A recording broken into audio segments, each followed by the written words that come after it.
Bangladesh metro রেলে ভ্রমণ করার জন্য আমরা যে র‍্যাপিড পাস ব্যবহার করে থাকি, এটা কিন্তু এখন অনলাইনে ঘরে বসেই রিচার্জ করতে পারবেন। আপনার মোবাইল ব্যাংকিং সার্ভিস বিকাশ, রকেট, নগদ, উপায় এবং কি visa card, master card, internet banking ব্যবহার করেও এই কার্ডটি রিচার্জ করতে পারবেন। কিভাবে রিচার্জ করবেন অনলাইনের মাধ্যমে, কোনো ফিস কাটবে কিনা, কি সুবিধা থাকছে, রিফান্ড কিভাবে করবেন, সকল কিছু বিস্তারিত আজকের ভিডিওতে থাকছে। মূল ভিডিওতে যাওয়ার আগে রিকোয়েস্ট করব ভিডিওটিতে লাইক দিয়ে ভিডিওর পরবর্তী অংশটুকু কন্টিনিউ করবেন।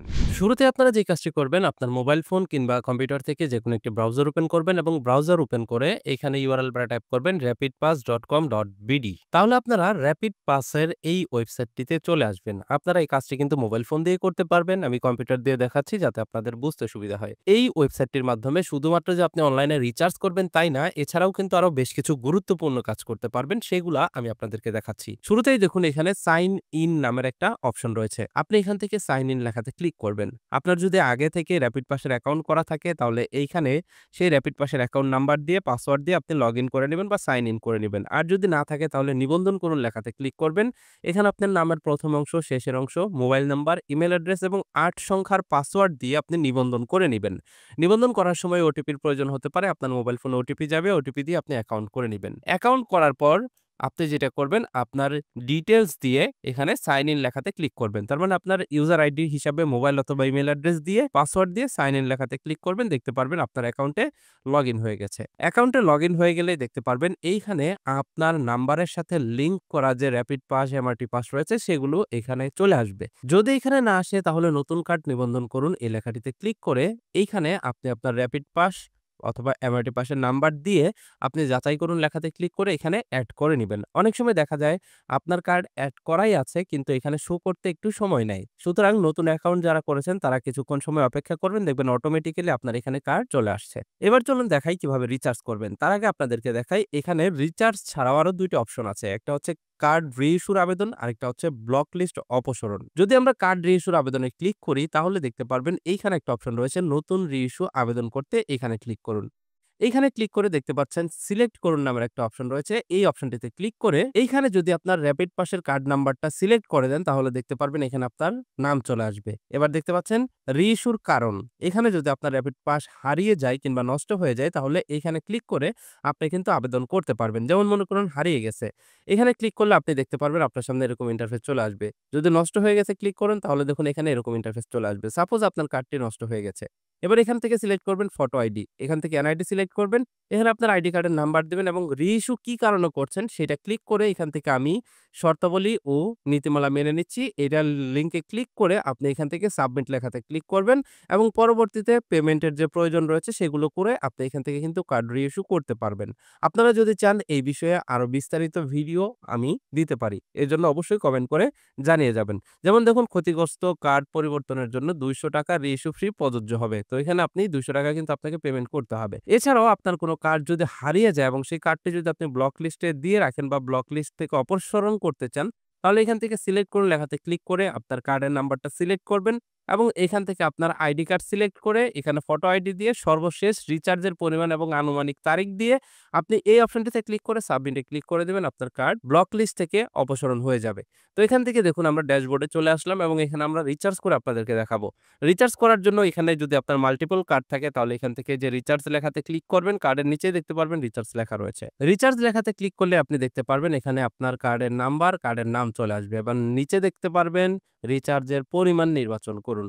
এখানে দেখুন ১০০, ২০০, ৫০০, ১০০০, ২০০০ এবং অন্যান্য রয়েছে। যদি অন্যান্যতে ক্লিক করেন তাহলে আপনি এখানে আপনার পছন্দ মতো আপনি এখানে আপনার সংখ্যা নির্বাচন করে দিতে পারবেন যে কত টাকা আপনি এখানে রিচার্জ করতে চান। আর যদি ডিফল্ট করতে চান তাহলে এখান থেকে ১০০, ২০০ সিলেক্ট করতে পারেন। সাপোজ আমি এখান থেকে ৳১০০ রিচার্জ করব। এর জন্য ৳১০০ সিলেক্ট করলাম। ৳১০০ সিলেক্ট করার পর দেখতে পাচ্ছেন রিচার্জের পরিমাণ। এখানে দেখতে পাচ্ছেন রিচার্জের পরিমাণ ৳১০০ এবং এখানে গেটওয়ে নেওয়া হবে 0.83। যদি আপনি ৳১,০০০ রিচার্জ করেন তাহলে দেখুন ৳৮.৩০ আপনাকে চার্জ করবে।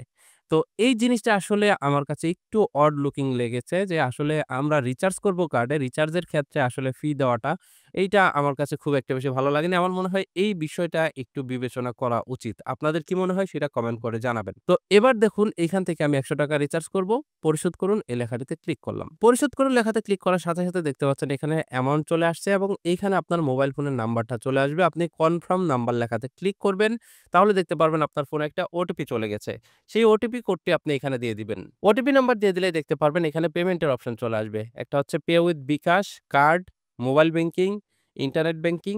আপনি চাইলে এখানে যেকোনো মাধ্যমে পেমেন্ট করতে পারবেন। তো আমরা যদি বিকাশের মাধ্যমে পেমেন্ট করি তাহলে এখান থেকে বিকাশ সিলেক্ট করব এবং এখান থেকে পে এই লেখাটিতে ক্লিক করব। আর যদি রকেট, নগদ, উপায় এগুলোর মাধ্যমে পেমেন্ট করতে চান তাহলে সেটা সিলেক্ট করবেন। তো আমি বিকাশের মাধ্যমে করব। এটা ক্লিক করে ইয়েস অ্যান্ড সেভ ইট এই লেখাটিতে ক্লিক করব। আপনি যদি আপনার পেমেন্ট মেথডটা সেভ করে রাখতে চান এটাতে ক্লিক করবেন। আর না রাখতে চাইলে নো তে প্রেস করবেন। তো আমি ইয়েস সেভ ইট এই লেখাটিতে ক্লিক করলাম। এবার এইখানে আপনার ফোনে আসা যে ওটিপি কোডটা রয়েছে বিকাশ থেকে সেটা দিয়ে দিবেন। দিয়ে কনফার্ম লেখাতে ক্লিক করবেন এবং দেখতে পারবেন এখানে ভেরিফিকেশন সাকসেসফুল লেখা চলে আসবে। এবার দেখতে পাচ্ছেন এখানে আবারও আপনাকে কনফার্ম করতে বলছে। আপনি কনফার্ম লেখাতে ক্লিক করে বিকাশের পিন নাম্বারটা দিয়ে দিবেন। দিয়ে কনফার্ম লেখাতে ক্লিক করবেন। দেখতে পারবেন ভেরিফিকেশন সাকসেসফুল হয়ে যাবে এবং এখানে দেখুন অটোমেটিক্যালি রিডিরেক্ট করে নিয়ে যাবে আপনাকে পেজে। এবার দেখতে পাচ্ছেন এখানে লেখা চলে আসছে পেমেন্ট সফল হয়েছে। রিচার্জ সম্পূর্ণ করতে নিকটবর্তী এভিএম মেশিনে কার্ডটি ট্যাপ করুন।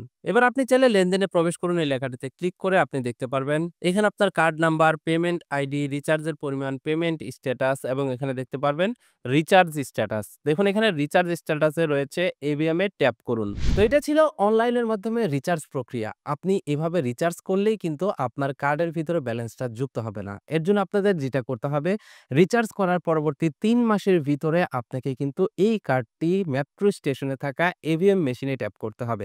এভিএম মেশিনে ট্যাপ করলেই এই কার্ডের ভিতরে আপনার রিচার্জকৃত অ্যামাউন্টটা কিন্তু যুক্ত হবে। আপনি যদি ৩ মাসের ভিতরে এই কার্ডটি আপনার এভিএম মেশিনে যদি টাচ না করেন তাহলে সেই ব্যালেন্সটি কিন্তু যুক্ত হবে না।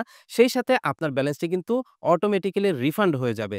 রিফান্ডের ক্ষেত্রে একটা বিষয় মাথায় রাখবেন, আপনি যদি রিচার্জ করার পর অনলাইনে রিচার্জ করার পর পরবর্তী ৩ মাসের ভিতরে কার্ডটি যদি এভিএম মেশিনে টাচ না করেন তাহলে রিফান্ডকৃত অ্যামাউন্টটি আপনার গেটওয়ের মাধ্যমে চলে আসবে। যদি বিকাশের মাধ্যমে যদি আপনি সেই টাকাটা রিচার্জ করে থাকেন তাহলে বিকাশে ফেরত চলে আসবে। কার্ডের মাধ্যমে করে থাকলে কার্ডে চলে আসবে। তবে এই ক্ষেত্রে আপনি যে এক্সট্রা চার্জটা দিয়েছেন, সেই এক্সট্রা চার্জটা কিন্তু এখানে ফেরত আসবে না। তার মানে আপনি যে গেটওয়ে ফিটা দিয়েছিলেন সেটা কিন্তু ফেরত আসবে না। শুধু তাই না, সেই সাথে আপনি যে রিচার্জ করেছেন, সেই রিচার্জকৃত অ্যামাউন্ট থেকে আরো ৫% কেটে আপনাকে টাকা ফেরত দেওয়া হবে। সুতরাং অনলাইনের মাধ্যমে রিচার্জ করলে হবে না, আপনাকে এভিএম এর ভিতরেও ট্যাপ করতে হবে। যদিও আমার কাছে এই বিষয়টা একটু অড লেগেছে। প্রথমত হলো অনলাইন প্রক্রিয়া পুরাটাই অনলাইন হওয়া উচিত ছিল। আবার সেটা গিয়ে আপনাকে এভিএম এ ট্যাপ করতে হবে। এরপরে যদি আপনি ট্যাপ না করেন সেই ক্ষেত্রে আপনার টাকা আপনাকে ফেরত দিতেই সেখানেও আবার চার্জ ধরা হয়েছে। এই বিষয়টা আমার কাছে একটু অড লেগেছে। আপনাদের কাছে কেমন লেগেছে সেটা কমেন্ট করে জানাবেন। তবে যাই হোক, যেহেতু আমরা র‍্যাপিড কার্ড পেয়েছি, র‍্যাপিড কার্ডের পরে এখন আমরা পেলাম অনলাইন রিচার্জ। আই হোপ খুব শীঘ্রই আমরা এই কার্ডটিকে ট্রাভেল পাস হিসাবে ব্যবহার করতে পারবো। গুগল ওয়ালেটে আমরা এটাকে এড করে আমরা এনএফসির মাধ্যমেই কিন্তু উন্নত বিশ্বে যেরকম এনএফসির মাধ্যমে মোবাইল ফোন দিয়ে ট্যাপ করে যেমন মেট্রো রেল ব্যবহার করতে পারে, আমরাও ঠিক সেরকম সুবিধা পাবো এমনটাই আশা করছি। টোটাল এই প্রসেস নিয়ে আপনার মন্তব্য কি সেটা অবশ্যই কমেন্ট করে জানাবেন। ভিডিওটি ভালো লাগলে বন্ধুদের মাঝে শেয়ার করবেন। That's it for now. Take care. Bye by.